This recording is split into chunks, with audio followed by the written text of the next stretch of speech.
फिर पेश नजर गुंबद खदरा है हरम है, फिर पेश नजर गुंबद खदरा है हरम है, फिर शुक्र खुदा सामने मेहराब नबी है।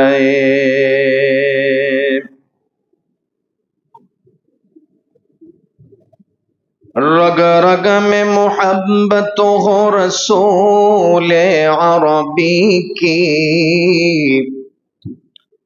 जन्नत के खजाइन की यही बैअ सलाम है, जन्नत के खजाइन की यही बैअ सलाम है। সাহাবায়ে কেরাম নবীজি সাল্লাল্লাহু আলাইহি ওয়াসাল্লামকে জিজ্ঞেস করলেন, ফামা লানা ফিহা ইয়া রাসূলুল্লাহ, ইয়া রাসূলুল্লাহ, কুরবানি করলে আমাদের লাভ কি হবে, উপকার কি হবে?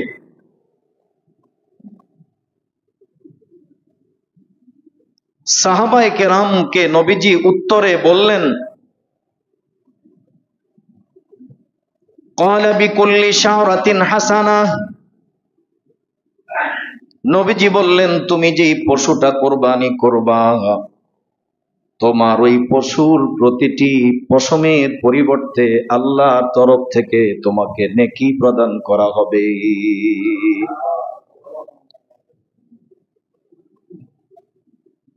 এমন সওয়াবের কথা শুনে সাহাবায়ে কেরাম নবীজিকে বললেন, ইয়া রাসূলুল্লাহ, ক্বালু ফাসসুফ ইয়া রাসূলুল্লাহ, ইয়া রাসূলুল্লাহ, ভেড়া দুম্বার গায়ের মধ্যে পশমগুলো জমাট বেঁধে একত্রে অনেকগুলো থাকে, ওই যে গুচ্ছ পশমের যে গুচ্ছ জমাট বাঁধা পশমগুলো, ওগুলোর মধ্যেও তো অনেকগুলো পশম থাকে, ওগুলোর ব্যাপারে কি হুকুম হবে? পুরা গুচ্ছটার জন্য এক নেকি, নাকি ওই গুচ্ছের মধ্যে থাকা অনেকগুলো পশম আছে প্রত্যেকটার জন্য আলাদা নেকি? নবীজি জবাব দিলেন, ক্বালা বিকুল্লি শারাতিন মিনাস সুফি হাসানাহ, নবী বললেন ওই গুচ্ছের মধ্যে যতগুলো পশম আছে পুরা গুচ্ছটার পশমকে একত্রে একটা ধরা হবে এমন নয়, বরং ওই গুচ্ছের মধ্যেও যতগুলো পশম আছে পৃথক করলে যতগুলো পশম হবে আল্লাহ তোমাকে প্রতিটা পশমের বিনিময়ে এক একটা করে নেকি প্রদান করবে। এমন অসীম ফজিলতের কাজ, পশমে পশমে নেকি পাওয়া, পশুর রক্তটা জমিনে পড়ার আগেই আল্লাহর কাছে পৌঁছে যাওয়া, আল্লাহর কাছে কতটা প্রিয় হলে আল্লাহ এভাবে আমার আপনার কোরবানিকে সাদরে গ্রহণ করতে পারে। আল্লাহর কাছে যে জিনিসটা এমন প্রিয়, ওই কোরবানিটাও আমাকে অনেক সজাগ এবং সচেতনতার সাথে করতে হবে, যাতে ভুল ত্রুটির কারণে আমার এই মহান ফজিলতটা নষ্ট না হয়ে যায়। অনেক দামি জিনিস সামান্য ভুলের কারণে বরবাদ হয়ে যায়, নষ্ট হয়ে যায়। আমাকেও সজাগ সচেতন থাকতে হবে, কোনো একটা ব্যাপারে যেন আমার এমন ত্রুটি না হয়ে যায় যেই ত্রুটির কারণে অসীম ফজিলতের কোরবানির সওয়াবটা বিনষ্ট হয়ে যায়। যেন আমার কোরবানির পূর্ণ বিনিময়টা আমি লাভ করতে পারি, শুরু থেকে শেষ পর্যন্ত আমাকে বিষয়টা লক্ষ্য করতে হবে। প্রথম বিষয় তো আমাকে, যেহেতু কোরবানি ইবাদত, অত্যন্ত যত্নের সাথে ইখলাসের সাথে আল্লাহর সন্তুষ্টির লক্ষ্যে হালাল এবং বৈধ উপার্জন থেকে কোরবানি করতে হবে। আমার অবৈধ যদি কোনো উপার্জন থাকে আর কোরবানি যদি সেটা থেকে হয়, সেটা প্রকারান্তে যেন আল্লাহর সঙ্গে উপহাস করা হয়। আল্লাহ আমাকে ইবাদত করতে বললেন, আর আমি ভেজাল মাল দিয়ে ইবাদত করলাম, সেটা আল্লাহর সঙ্গে কেমন আচরণ হয়? একটু বিবেক খাটালেই আমি বুঝতে পারি যে এটা কখনোই সঙ্গত আচরণ হতে পারে না।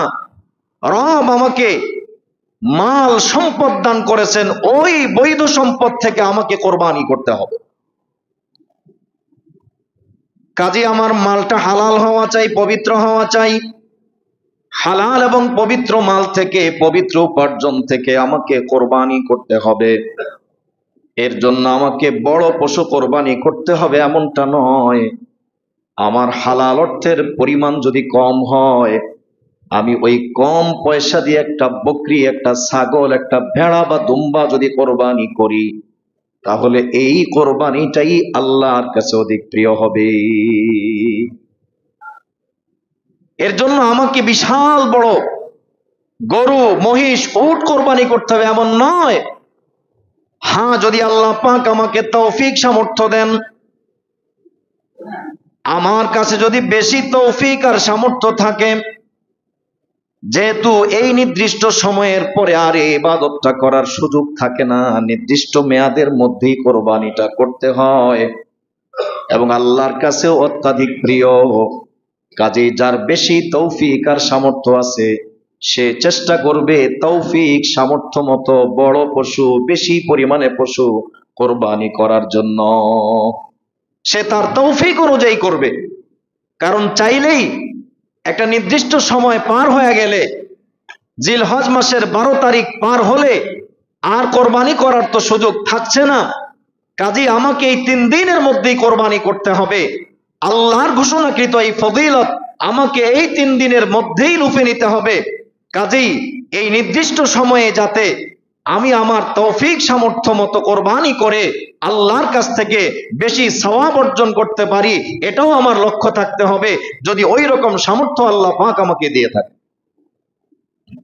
আর বেশি সামর্থ্য না থাকলে আমি ছোট্ট একটা দুম্বা, ভেড়া, বকরি কোরবানি করে দেই, বাস ইখলাসের সাথে হালাল উপার্জন থেকে আল্লাহর সন্তুষ্টির জন্য আমার তৌফিক সামর্থ্য মোতাবিক আমি যে ছোট্ট পশুটা কোরবানি করেছি, এটাই আল্লাহর কাছে অনেক প্রিয় হবে, আল্লাহর পছন্দের হবে, এটাই আমার নাজাতের ওসিলা হবে ইনশাআল্লাহ।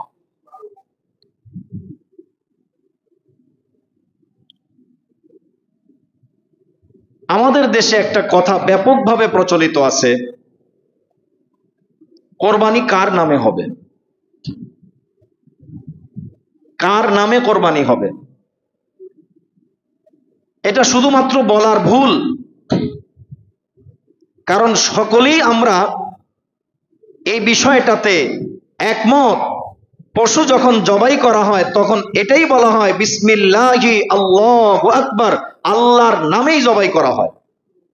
জবাইটা কার নামে হয়? যে কোনো পশুই জবাই হবে, কোরবানির সময় হোক বা অন্য যে কোনো সময় হোক, জবাই কার নামে হবে? আল্লাহর নামে। ইচ্ছাকৃত আল্লাহর নাম যদি কেউ বর্জন করে, তাহলে ওই পশুর গোশতটা হালাল হবে না। হ্যাঁ, ভুলে গেছে, বিসমিল্লাহ বলতে ভুলে গেছে, আগ্রহ ছিল এবং এই ব্যাপারে তার কোনো দ্বিমতও নাই, কিন্তু বলার সময়, জবাই করার সময় হুড়াহুড়ির মধ্যে সে ভুলে গেছে, ভুল ক্রমে বিসমিল্লাহ বলতে পারে নাই, এতে অসুবিধা হবে না, বাস অসুবিধা নাই। কিন্তু ইচ্ছাকৃত বিসমিল্লাহ ছেড়ে দিলে, আল্লাহর নাম না নিয়ে কোরবানি বা জবাই করলে, সেই জবাইকৃত পশু বা কোরবানি হোক না কেন, সেটা বৈধ হবে না, সেই পশুটা হালাল হবে না, সেটা মুর্দা হিসাবে গণ্য করা হবে। তাহলে আমরা যেই পশু কোরবানির সময় জবাই করব, সেটা তো আল্লাহর নামে হবে। অন্যান্য সময় আমরা যে কোনো পশু জবাই করব, হোক বকরি, হোক গরু, হোক মুরগি, হাঁস, যেটাই জবাই হবে, সেটা জবাই হবে কার নামে? আল্লাহর নামে। তাহলে আমরা যে বলি কোরবানি কার নামে হবে, আসলে কথাটা বলার ভুল। কোরবানি কার নামে না, কার পক্ষ থেকে হবে। বিষয়টা কি? কোরবানি কার নামে নয়, হবে কার পক্ষ থেকে। এটাই আমরা বলতে গিয়ে ভুল করে বলি কার নামে কোরবানি হবে। আরে কোরবানি বা যেই কোনো জবাই হবে আল্লাহর নামে। সব কিছু কার নামে হবে? আল্লাহর নামে হবে। তবে আমরা যে নামের কথা বলি সেটা আসলে নাম না, কার পক্ষ থেকে হবে। তার মানে কোরবানিটা অমুকের পক্ষ থেকে হবে, অমুকের পক্ষ থেকে হবে। পশুতে 5 জন শরিক থাকতে পারে, 6 জন শরিক থাকতে পারে, সর্বোচ্চ 7 জন শরিক থাকতে পারে, বা একজনই করলো, তার পরিবারস্থ 7 জন লোকের নাম দিল, অর্থাৎ এদের পক্ষ থেকে সে কোরবানি করলো, উদ্দেশ্য হবে এটা। কাজে এখন থেকে আমরা এই বলার যে ভুলটা এটাও ত্যাগ করব, সঠিকটা বলার চেষ্টা করবো ইনশাআল্লাহ। তাহলে কার নামে না কার পক্ষ থেকে? আমরা এখন থেকে এটা বলবো যে কোরবানিটা অমুকের পক্ষ থেকে, কিন্তু জবাই হবে কার নামে? আল্লাহর নামে। আসলেও আমরা জবাই করি আল্লাহর নামে। জবাইয়ের সময় যিনি জবাই করেন তিনিও বলেন বিসমিল্লাহি আল্লাহু আকবার। আশপাশে যারা থাকে তারাও সবাই বলে বিসমিল্লাহি আল্লাহু আকবার। সবাই বলে এটা, কিন্তু বলতে গিয়ে অন্য সময় এটা প্রকাশ করতে গিয়ে বলার ক্ষেত্রে ভুল হয়ে যায়। যেহেতু আল্লাহর নামে জবাই হয়ে যায় সেহেতু অসুবিধা হয়নি, কিন্তু এই ভুল কথাটা কেন আমরা বলতে থাকবো? এটা আর বলবো না।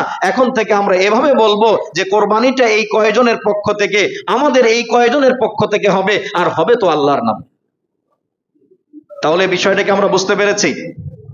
তাহলে আমরা যে নামগুলো দেই বা বলি, এটা কি এই নামে কোরবানি হয় না এই কয়জনের পক্ষ থেকে কোরবানি হয়?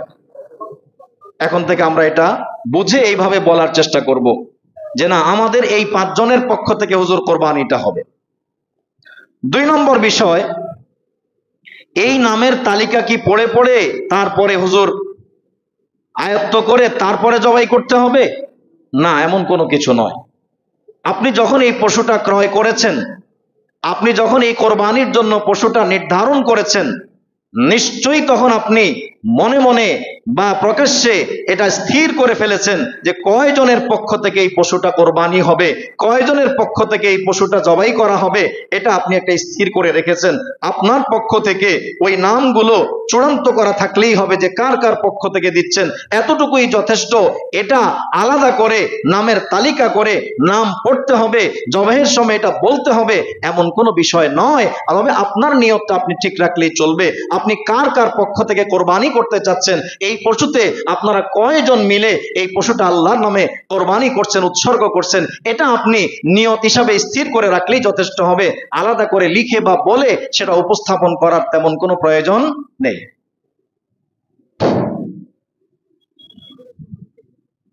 জবাই করার সময় যেহেতু জবাইয়ের কথাটা আসলো, যেহেতু আমরা সব সময় সবাই এই কাজে অভ্যস্ত না, কি বলেন, প্রতিদিনকে আমরা জবাই করি, বছরে 2-1 বারও তো সবাই জবাই করার সুযোগ হয় না। আর এখন এই যুগে, আগে তো হাঁস মুরগি নিজেরা জবাই করতো, এখন তো সেটাও করে না।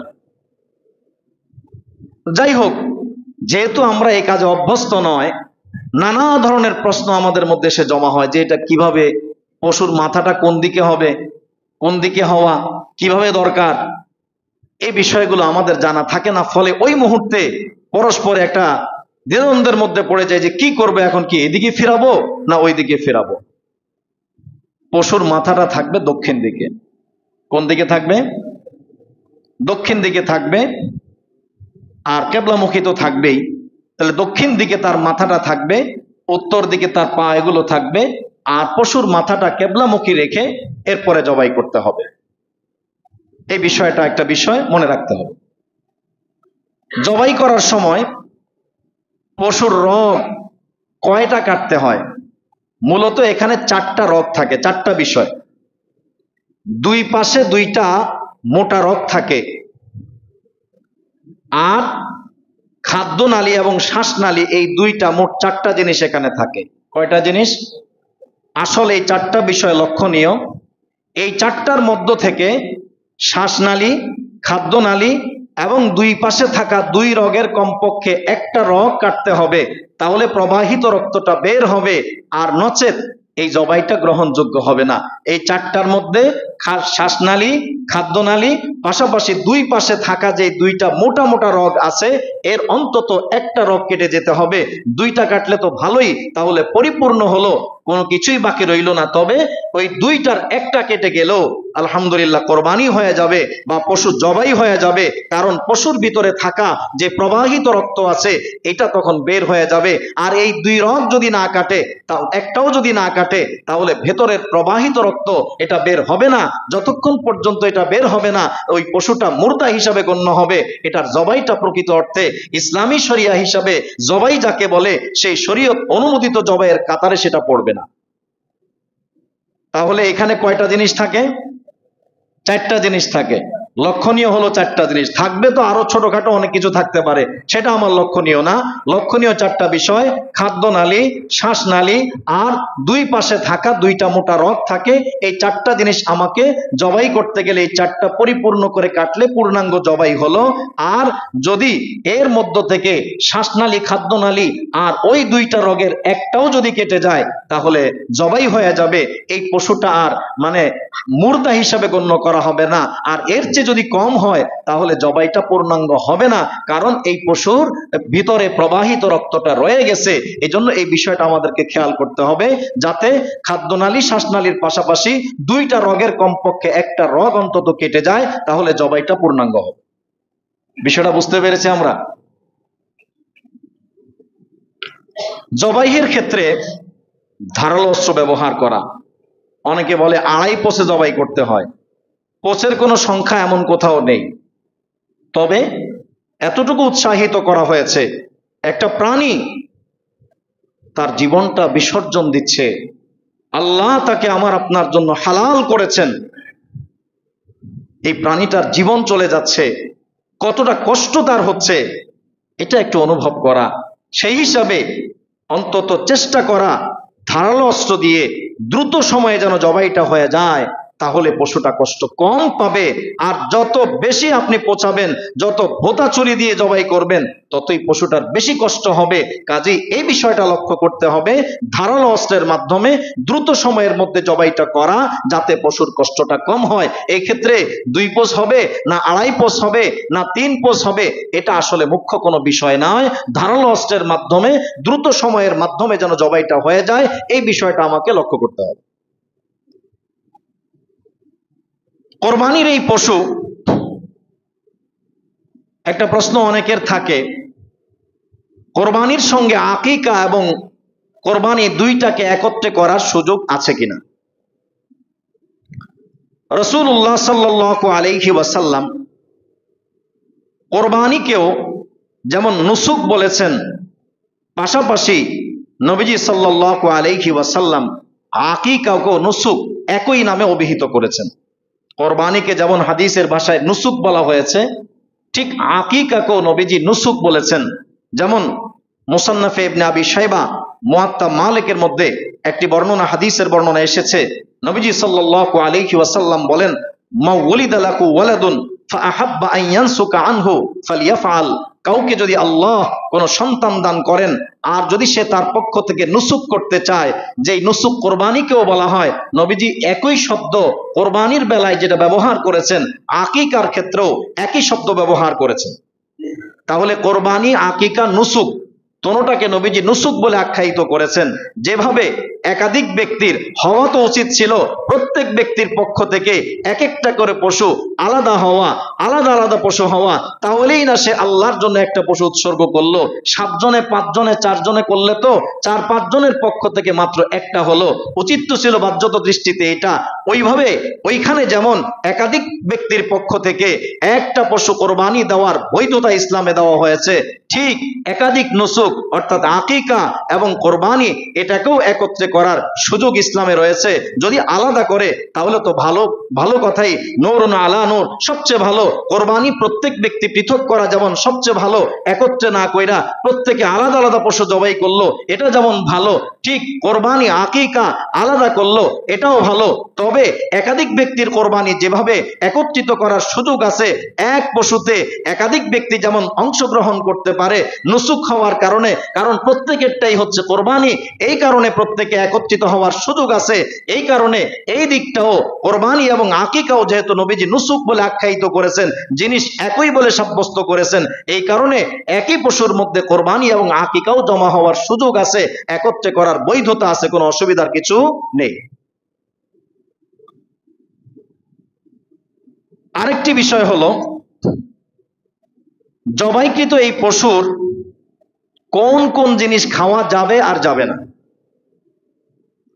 এ নিয়ে নানা তর্ক বিতর্ক আছে, নেটে অনেক বক্তব্য আছে অনেকের। সম্প্রতিকালেও বেশ কিছু বক্তব্য আছে এমন। তো এই বিষয়টা একটু পরিষ্কার হওয়া দরকার। একটা প্রাণীর কোন অংশগুলো খাওয়া বৈধ আর কোন অংশগুলো খাওয়া বৈধ নয়। যে অংশগুলো বৈধ নয় বা হারাম, ওই অংশগুলো নির্দিষ্ট করে ফেললেই বোঝা যাবে বাকিগুলো হালাল। হালালের তালিকা আলাদা আর বলা লাগবে না, যে কোনো একটা চূড়ান্ত করে ফেললে যে এগুলো হালাল, তাহলে বাকিগুলো হারাম, অথবা এগুলো হারাম বাকিগুলো হালাল, এটা যদি ভাগ করে দেওয়া হয় তাহলে চূড়ান্ত হয়ে গেল। আমরা বুঝে নিব হারামের তালিকা আসলে বাকিগুলো হালাল। মুসান্নাফে আব্দুর রাজ্জাক হাদিস নম্বর 8771, কিতাবুল আসার লিল ইমাম মুহাম্মদ হাদিস নম্বর 808। রাসূলুল্লাহ সাল্লাল্লাহু আলাইহি ওয়াসাল্লাম অপছন্দ করেছেন, মানে অর্থাৎ এই বিষয়গুলো নবীজি খাওয়াকে পছন্দ করেননি।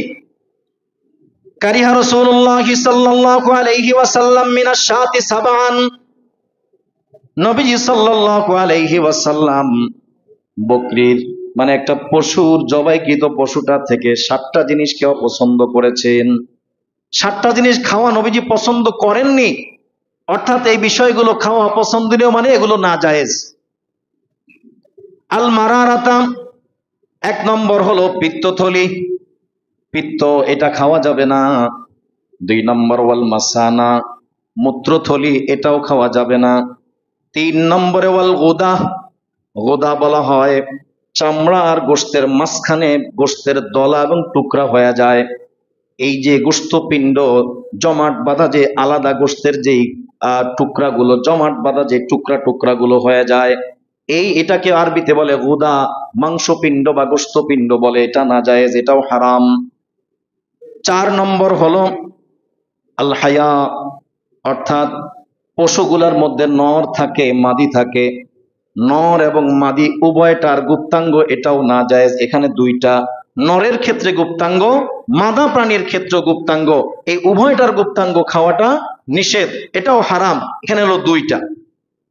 6 নম্বর হলো আল উনসায়াইন, পুরুষ প্রাণী যদি হয়, নর যদি হয়, তাহলে তার অন্ডকোষ থাকে, খুসিয়া যাকে বলে উনসায়াইন, অন্ডকোষ, এটাও নবীজি অপছন্দ করেছেন। নম্বর 7 ওয়াদ্দাম, প্রবাহিত রক্ত, প্রবাহিত রক্তটাও নবীজি অপছন্দ করেছেন।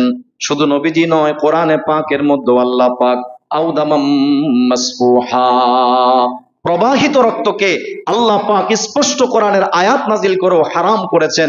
এই 7টি বিষয় একটা পশুর মধ্যে, এগুলো খাওয়াটা না জায়েজ এবং হারাম।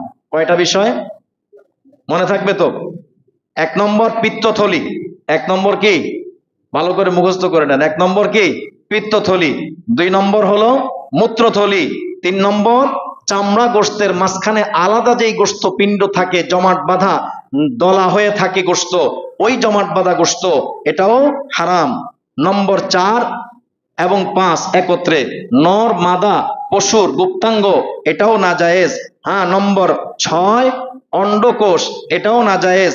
নম্বর 7 প্রবাহিত রক্ত, এটাও না জায়েজ। এই 7টি জিনিস একটা পশু থেকে না জায়েজ। এছাড়া বাকি যেগুলো আছে সেগুলো জায়েজ। সেগুলো, প্রশ্ন আসবে, এই 7টার মধ্যে চামড়া তো নাই, এই 7টার মধ্যে কি চামড়া আছে? বাস স্পষ্ট, তাহলে চামড়াও খাওয়া যাবে, চামড়াটাও কি খাওয়া যাবে। এটা যখন আমরা বলি চামড়া খাওয়া যাবে, গরুর চামড়া খাওয়া যাবে, মহিষের চামড়া খাওয়া যাবে, তো আমাদের কাছে একটু আনকমন মনে হয় বাস্তব। কারণ আমাদের দেশে বা সচরাচর, অন্যান্য দেশে ওইভাবে সচরাচর দেখা যায় না যে মানুষ গরু বা এরকম মহিষের চামড়াটা খায় সচরাচর দেখা যায় না। যেহেতু আমরা এটা দেখে অভ্যস্ত নই, এ কারণে শুনলে আমাদের কাছে অবাক মনে হয়, আশ্চর্য মনে হয় যে এটা আবার কিভাবে খাওয়া যায়। আসলে খাওয়া বৈধ, কিন্তু আমাদের এভাবে খাওয়ার প্রচলন নাই। সচরাচর আমরা কেউ এভাবে চামড়া খাই না। যদিও হাঁস, মুরগি এগুলোর চামড়া আমরা খেতে অভ্যস্ত, কিন্তু গরু এবং ছাগলের চামড়া এবং মহিষের চামড়া, উটের চামড়া এগুলো খেতে আমরা অভ্যস্ত নই। এ কারণে আমাদের কাছে মনে হয় যেন এটাও বুঝি হারাম, কিন্তু আসলে হারাম নয়, এটা হালালের অন্তর্ভুক্ত। কেউ যদি খেতে চায়, কারো রুচিতে নেয়, কারো যদি ভালো লাগে, সে ইচ্ছা করলে এটাকে প্রসেস করে খেতে পারলে খাওয়ার বৈধতা আছে, সুযোগ আছে, এটাও খাওয়া হালাল। যদি না খায়, যদি কেউ না খায়, তাহলে সেই ক্ষেত্রে এটা সে কাউকে সাদাকা করে দিবে, কাউকে সদকা করে দিবে। বিক্রয় না করা, সদকা করে দেওয়া। কারণ কোরবানির পশুর কোনো অংশ বিক্রয় না করা, এটাই হচ্ছে প্রথম এবং আসল নিয়ম, যে পশুর কোনো অংশ আমি বিক্রয় করব না, বাস কাউকে সাদাকা করে দিব। গোশত বিক্রয় করব না, গোশত বিক্রয় করা যাবে না, এটা আমরা সবাই বুঝি, কিন্তু অন্যান্য বিষয়ের ক্ষেত্রে এটা আমাদেরকে মনে রাখতে হবে। কোরবানি যেহেতু পুরা পশুটাই আমি উৎসর্গ করেছি, যে অংশটুকু খাওয়া যায়, ব্যবহার করা যায়, তো সেটা তো ব্যবহার করলাম। আর নচেত সেটা যদি আমি ব্যবহার করতে না চাই, না খাইতে চাই, তাহলে সেটা সরাসরি সদকা করে দেওয়া, এটাই হলো সাধারণ নিয়ম, এটাই হচ্ছে উত্তম এবং সহজ পদ্ধতি। হ্যাঁ, যদি কোনো কারণে আমি বিক্রয় করি, তাহলে ওই বিকৃত পয়সা এটা আর আমার গ্রহণ করার সুযোগ নাই, ওই পয়সাটা পুরাই আমাকে সদকা করতে হবে। আমি চাইলে গোশতটা খেতে পারি, কিন্তু যদি গোশত কোনো কারণে বিক্রয় করে ফেলেছি না বুঝে, তাহলে ওই বিক্রয় করা গোশতের পয়সাটা আমার খাওয়ার সুযোগ নাই। সরাসরি গোশতটা থাকলে আমি খেতে পারতাম, কিন্তু গোশতের বিক্রয় করা গোশতের পয়সাটা, কোরবানির পশুর এই গোশতের পয়সাটা আমার জন্য খাওয়া বৈধ নয়। বিক্রয় করার পরে এই পয়সাটা সম্পূর্ণ সদকা করে দেওয়া, দান করে দেওয়াটা ওয়াজিব হয়ে যায়। সেই ক্ষেত্রে যদি কেউ চামড়া বিক্রয় করে, তাহলে এই ক্ষেত্রেও একই বিধান, যে সে এই পয়সা পূর্ণ সদকা করতে হবে। আর যদি নিজে সরাসরি চামড়া নিজের কোনো কাজে ব্যবহার করে, অথবা নিজে এটা খেতে চায়, তাহলে তার জন্য খাওয়া এবং ব্যবহারের অনুমতি আছে। বিক্রয় করলে বিকৃত অর্থটা ব্যবহার করার সুযোগ নেই, এটাও পরিষ্কার হওয়া চাই। কোরবানির গোশত, পশুর গোশত বিক্রয়ের তো প্রশ্নই আসে না, এবং সবাই আমরা এটা বুঝি যে এটা বিক্রয় করা যায় না, আর সচরাচর বিক্রয় করে না। তবে অনেক সময় পদ্ধতিগত ভুলের কারণে বিক্রয় হয়ে যায়। আমি বিক্রয় জেনে বুঝে করছি না, কিন্তু আমি কিছু পলিসিগত ভুল করার কারণে বিক্রয় করি নাই, কিন্তু হয়ে যাচ্ছে। যেমন ধরুন, গরুটাকে প্রসেস করার জন্য, রেডি করার জন্য, গোশতগুলাকে টুকরা টুকরা করে পুরা গরুটা আমার খাবারের উপযোগী করার জন্য আমি কয়েকজন লোক নিয়োগ দিলাম। তাদেরকে যদি এমন ভাবে বলি যে তোমাদেরকে এত টাকা দিব আর কিছু গোশত দিব, তাহলে কেমন যেন গোশত আমি বিক্রয় করি নাই বাহ্যিকভাবে, কিন্তু যেহেতু পারিশ্রমিকের বিনিময়ে তাদেরকে গোশত দেওয়া হচ্ছে, কাজের বিনিময়ে গোশত দেওয়া হচ্ছে, তাহলে প্রকার আনতে এখানে যেই পরিমাণ গোশতটা তাকে এই উদ্দেশ্যে দেওয়া হলো, এটা এক ধরনের বিক্রয় হয়ে গেল। কাজেই এই গোশত বিক্রয় করা যেহেতু বৈধ নয়, এই অর্থটা আপনাকে পুনরায় সদকা করে দিতে হবে, নচেত কোরবানি আদায় হবে না। তাহলে করণীয় কি? করণীয় হচ্ছে এই জাতীয় পশুর ক্ষেত্রে আমি পারিশ্রমিকটা চূড়ান্ত করে নেব, যে যাদেরকে কাজ দিব তারা কাজ করবে, তাদের পারিশ্রমিক ন্যায্য উপযুক্ত কত পারিশ্রমিক হতে পারে সেটা চূড়ান্ত করব, যে হ্যাঁ এই একটা গরু এই মানের বা এই সাইজের, এটার জন্য ন্যায্য পারিশ্রমিক কথার কথা 5 টাকা। এই 5 টাকা পারিশ্রমিক ধার্য করার পরে এবং তাকে সেই উপযুক্ত পারিশ্রমিক দেওয়ার পরে এবার আপনি তাকে 10 কেজি দিয়ে দেন, অসুবিধার কিছুই নাই। হ্যাঁ, আর দেখতেও তো বেমানান দেখা যায়, লোকটা সারাক্ষণ এখানে খাটলো, কষ্ট করলো। অনেকেই তো গরিব মানুষ থাকে, যদি গরিব মানুষ নাই হতো তাহলে সে নিজেরটা বাদ দিয়ে আপনার এখানে গোশত কাটতে আসলো কেন? নিশ্চয়ই লোকটা তার প্রয়োজন আছে, অভাব আছে, সেজন্যই তো এসেছে। তো এই ক্ষেত্রে আমরা এই সুযোগটা নেব না, বরং অবশ্যই সজাগ থাকব, তার পূর্ণ পারিশ্রমিকটা তাকে দিব। আর যেহেতু লোকটা আমার এখানে এসেছে, কাজ করেছে, মানবিক দৃষ্টিকোণ থেকে আমি তাকে গোশতটা আমার নিজস্ব তহবিল থেকে দিব। এটা পারিশ্রমিকের সাথে, বিনিময়ের সাথে আদৌ যেন কোনো সম্পৃক্ত না হয়। যদি এটা করি তাহলে আমার কোরবানি, কারণ পরে তো আর এই দামটা আমি সচরাচর দেই না, তো আমার কোরবানিটা কিন্তু বাতিল হলো। লক্ষ টাকা দিয়ে আল্লাহ পাক আমাকে গরু কেনার তৌফিক দিলেন, মাত্র 2000 টাকার জন্য আমার কোরবানিটা নষ্ট করলাম। এটা যেন আমরা না করি। কি বলেন? বলে না, এক বালতি দুধের মধ্যে এক ফোঁটা চনাই নষ্ট হওয়ার জন্য কি যথেষ্ট?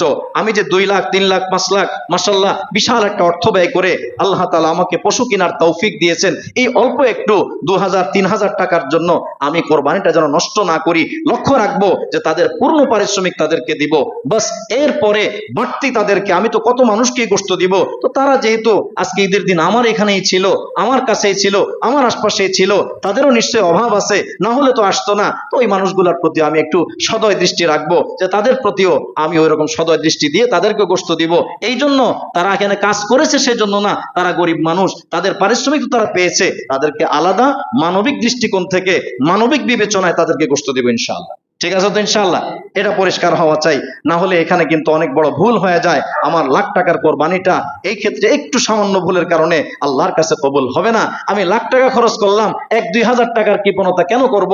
এটা করে আমার এই লক্ষ টাকা কেন নষ্ট করে দিব? এটা আমি লক্ষ্য রেখে খুব খেয়াল করে কাজ করব। গোশত বন্টন কয় ভাগে ভাগ করা? কোরআনে পাকের মধ্যে আল্লাহ পাক সূরাতুল হজের মধ্যে বলেছেন, ফাকুলু মিনহা, তোমরা খাও। কোরবানির পশু জবাই করবা, তোমরা খাও। ওয়াতিমুল কানিআ ওয়াল মুতার, 2 শ্রেণীর মানুষের কথা বিশেষ করে উল্লেখ করা হয়েছে। কানি, যারা চায় না, যারা, ওদেরটা আগে বলেছে, যারা চায় না কিন্তু প্রয়োজন আছে, যারা আপনার কাছে যাবে না কিন্তু প্রয়োজন আছে, যারা আপনার কাছে বলবে না যে আমি কোরবানি করি নাই, কিন্তু প্রয়োজন আছে। প্রয়োজন তো অবশ্যই আছে, তার সন্তানাদি আছে না, তার পরিবার আছে না, কিন্তু সে আপনাকে বলবে না যে আমি কোরবানি করি নাই, এটাও বলবে না। আপনার কাছে যাওয়া তো দূরের কথা, কোরবানি করে নাই এটাও সে বলবে না, কারণ তার কাছে লজ্জা লাগে, তার কাছে এটা বলতে তার কাছে শরম পায় সে, এই জন্য সে হয়তো বলবে না, আত্মমর্যাদা বোধের কারণে সে বলবে না। আল্লাহ পাক বলেন, ওয়াতিমুল কানিআ, আগে ওই লোকগুলাকে দাও যারা প্রয়োজন থাকা সত্ত্বেও বলে না, চায় না, তালাশ করে ওদের কাছে পৌঁছানোর চেষ্টা করো। এবং ওয়াল মুতার, যারা চায়, যারা তোমার কাছে আসে, তাদেরকেও দাও। তাহলে যারা আসবে তাদেরকেও দেওয়া, যারা আসবে না তালাশ করে করে, আমাদের আশপাশে কারা আছে, কে আছে, কম বেশি আমরা তো কিছু হলেও চিনি, খোঁজ করে করে ওই মানুষগুলোর কাছে আমরা পৌঁছানোর চেষ্টা করবো ইনশাআল্লাহ। 3টা ভাগ করা মুস্তাহাব। কয় ভাগ করা মুস্তাহাব? 3 ভাগ করা মুস্তাহাব। একটা তো আমরা নিজের জন্য, আরেক ভাগ আত্মীয় স্বজন, আরেক ভাগ হলো গরিব মিসকিন অভাবী, তাদের জন্য আমরা এগুলো বিতরণ করব। আরে ভাই, শরীয়ত অনুমতি রেখেছে, জায়েজ রেখেছে, চাইলে আমি পুরা গরুর গোশতটা একাও খেয়ে নিতে পারি, আমার কোরবানির পুরা গোশতটা আমার খাওয়া জায়েজ আছে, কিন্তু জায়েজ থাকলেই এটা করাটা মানবিক দৃষ্টিতে ঠিক হবে না। ইসলামের প্রথম যুগের অবস্থা এই ছিল। বুখারী শরীফের বর্ণনা, হযরত সালামা ইবনুল আকওয়া রাদিয়াল্লাহু তাআলা আনহু থেকে বর্ণিত, قال رسول الله صلى الله عليه وسلم من ضحى منكم فلا يصبحن بعد ثالثة وبقي في بيته منه شيء। হযরত সালামা ইবনুল আকওয়া রাদিয়াল্লাহু তাআলা আনহু থেকে বুখারী শরীফের বর্ণনা, নবীজি বলেন, প্রথম দিকে ইসলামের প্রথম যুগে নবীজি একদিন বললেন, তোমাদের মধ্যে যারা কোরবানি করে তার যেন এমন না হয় 3 দিনের পরে যেন তার ঘরে কোরবানির পশুর আর কোনো গোশত বাকি না থাকে। মানে 3 দিন পর্যন্তই তুমি খাইতে পারবা, তার মানে সপ্তাহ খাওয়া যাবে না, তাহলে বাকিগুলো কি করবে? অন্যদেরকে দান করে দিতে হবে। এইভাবে 3 দিন পর্যন্ত রাখার অনুমতি ছিল, অনুমতি দিলেন, বললেন 3 দিনের পরে আর কোনো গোশত রাখতেই পারবা না। পরবর্তী বছর যখন আসলো, ফালাম্মা কানাল আমুল মুকবিল, ওই বছরের ঘোষণার পরে পরবর্তী বছর যখন আবার কোরবানির মৌসুম আসলো, সাহাবায়ে কেরাম বললেন, ক্বালু ইয়া রাসূলুল্লাহি নাফআলু কামা ফাআলনাল আমাল মাদি। ইয়া রাসূলুল্লাহ, গত বছর যেইভাবে করেছি আমরা কি এই বছরও সেইভাবে করব নাকি, যে 3 দিনের মধ্যে সব খেয়ে সদকা করে শেষ করে দেওয়া? ইয়া রাসূলুল্লাহ, এই বছর কিভাবে করব নাকি?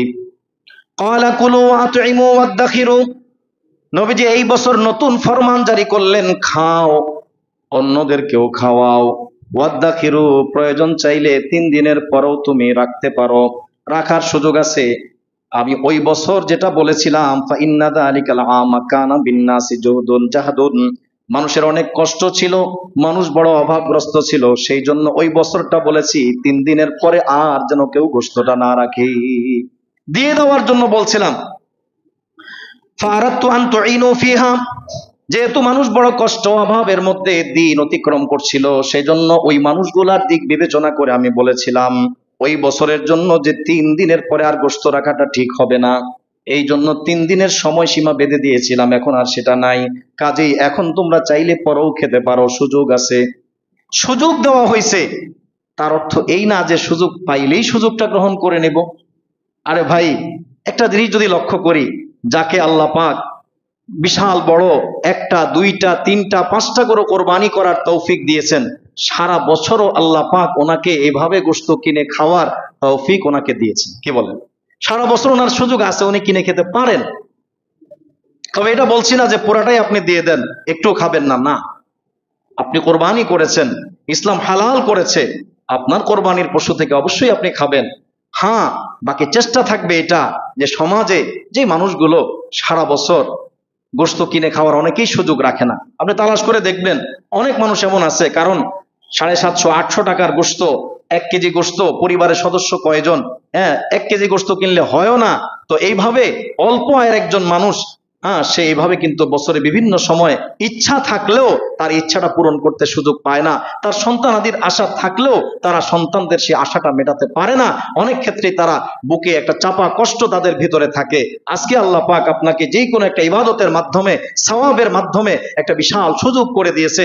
কাজে আপনি ওই সুযোগটা এইভাবে গ্রহণ করেন যে আল্লাহর বান্দারা, আজকে আমার আশপাশে আমার জানাশোনা যারা আছে তাদের কাউকে আমি বঞ্চিত করব না। কোরবানি করতে পারেনি, যারা এই সমস্ত অনাথ, দরিদ্র, অভাবী যে সমস্ত মানুষগুলো আছে, তাদের কাউকে আমি বাদ দেব না। প্রত্যেকের কাছে আমি ইনশাআল্লাহ পৌঁছানোর চেষ্টা করব। আপনি পৌঁছান, ইনশাআল্লাহ আল্লাহ খুশি হয়ে যাবে। আরে ভাই, আল্লাহ তাআলার কাছে কোনো একটা আমল যদি, একটা আমলও যদি পছন্দ হয়, আল্লাহ ওই পছন্দের আমলের কারণে ওই লোকটার পুরা জিন্দেগির গুনাহ মাফ করে দিয়ে তার নাজাতের ফয়সালা করবে।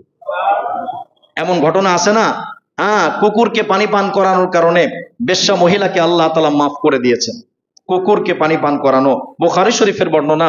তাহলে আল্লাহ তাআলা যদি একটা কুকুরকে পানি পান করার কারণে এরকম নষ্টা দুশ্চরিত্রা মহিলা, তার ভিতরে এই প্রাণীটার প্রতি দয়া আসার কারণে আল্লাহ যদি তাকে একদম মাগফিরাত দিয়ে দিতে পারে, তাহলে আমার সমাজের আশপাশে থাকা এই মানুষগুলা, এরা তো মানুষ। কি বলেন?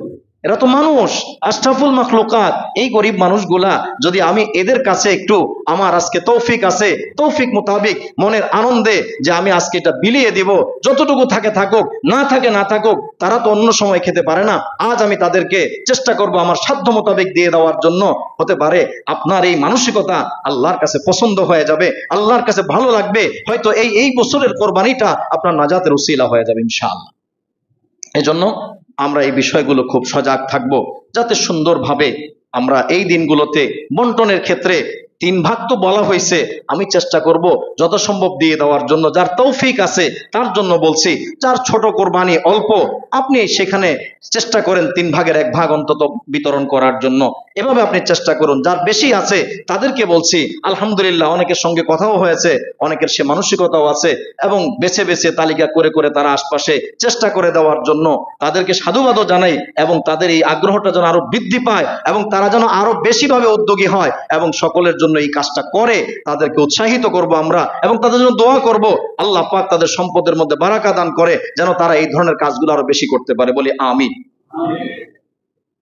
তো ইনশাআল্লাহ আগামীকালই যেহেতু আমাদের ঈদুল আজহা অনুষ্ঠিত হতে যাচ্ছে, ঈদের পূর্বক্ষণেও কিছু সংক্ষিপ্ত আলোচনা থাকে, 2-1টি মাসআলা যেটা বাকি আছে, এটা ইনশাআল্লাহ আগামীকাল ঈদের পূর্ব মুহূর্তে, নামাজের পূর্ব মুহূর্তের আলোচনায় বাকিগুলো বলবো। মৌলিক বিষয়গুলো বলা হয়ে গেছে। এখন আমাদের কিছু বিষয়, ইজতেমাই সমষ্টিগত কিছু বিষয় আছে, যেমন ঈদের জামাত ইত্যাদি বিষয় নিয়ে আমাদের মসজিদের সম্মানিত সাধারণ সম্পাদক মহোদয় 2-4টা কথা বলবেন। এরপরে ইনশাআল্লাহ আমরা নামাজ পড়বো, এবং আগামীকালের নামাজের ব্যাপারটা আমরা এখন থেকে জেনে যাবো ইনশাআল্লাহ।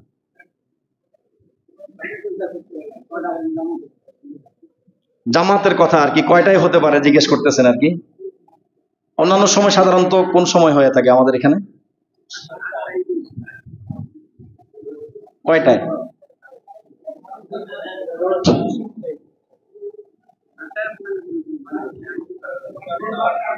হ্যাঁ, জিজ্ঞেস করে নেব। আচ্ছা, সম্মানিত মুসলিম ভাইরা, আমরা সবাই মিলে